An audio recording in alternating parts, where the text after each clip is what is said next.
Decentralized finance, or DeFi, takes the decentralized concept of blockchain and applies it to the world of finance. It's a subsegment of the cryptocurrency market.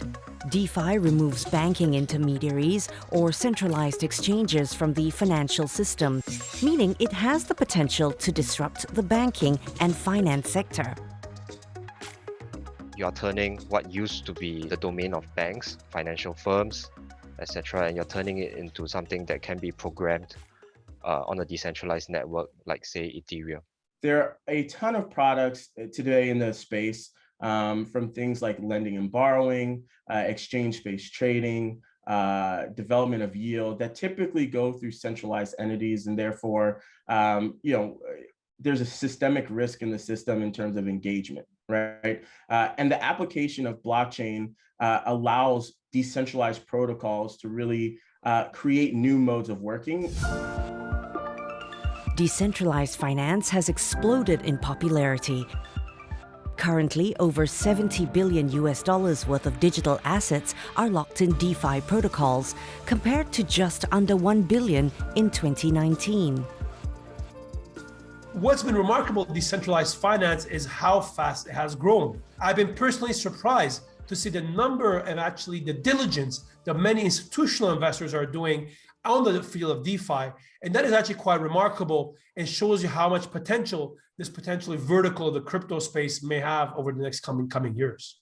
Where we're really seeing the takeoff is by trading firms and large market makers in the space. They're building products and pools for their investors and LPs that are solely based on DeFi strategies. We work with institutions, and what we do on our side as a technology provider is really make sure that as they access these decentralized spaces and markets, that they have the same robust infrastructure as if they were operating against a centralized entity.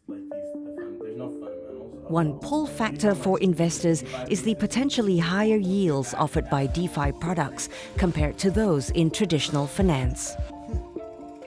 Basically, the amount of dollars that are available in the crypto ecosystem is still too little compared to the demand for dollars in the system. So at some point, asset management firms, the big bulge bracket banks, hedge funds, when they start to come in, they will pretty much arbitrage the differences away until the day that institutional infrastructure, as well as regulations, as well as the protocols themselves, they start to become a more suitable venue for institutional investment.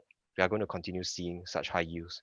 There are a few very simple ways of actually participating in the decentralized finance network is to stake your tokens, meaning that you are actually lending out your tokens and you actually get income, in a way, fixed income, interest income. Second way is just buying a DeFi token, and by appreciation, you can make money from it. The third way is find opportunities. You could buy a synthetic stock. You could actually buy a token that represent equity, for example, a Tesla or Amazon stock.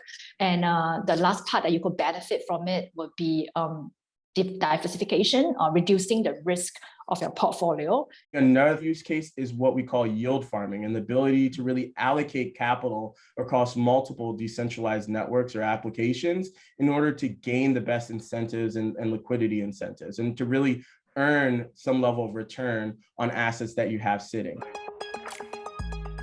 Another attraction is the promise of lower costs. If you compare centralized finance and decentralized finance, the most stark difference is really the removal of the middleman. So decentralized finance is trying to reduce friction and ultimately reduce the cost of making an investment or the cost of participating in the DeFi network. For example, parking your money in a traditional savings account may earn you an interest rate of 0.5%. The bank then lends out that money at 4% interest for a 3.5% profit. DeFi allows you to cut out the middleman. This means you get to earn the full 4% return on your money. As with any form of investment, investing in decentralized finance comes with its own set of risks, including losing some or even all of your money.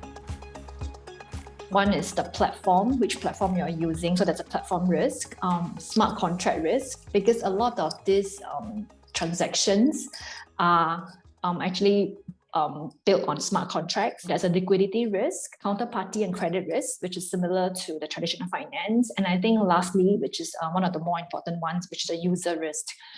How to safekeep again your tokens and how to recognize what is a scam platform or what's a scam tokens. For any investor looking at exploring the decentralized finance world, you need some basic technical capabilities. You need to be very comfortable in using wallets, be comfortable using decentralized platforms, because if you're not, probably it's safer to sit on the centralized space right now.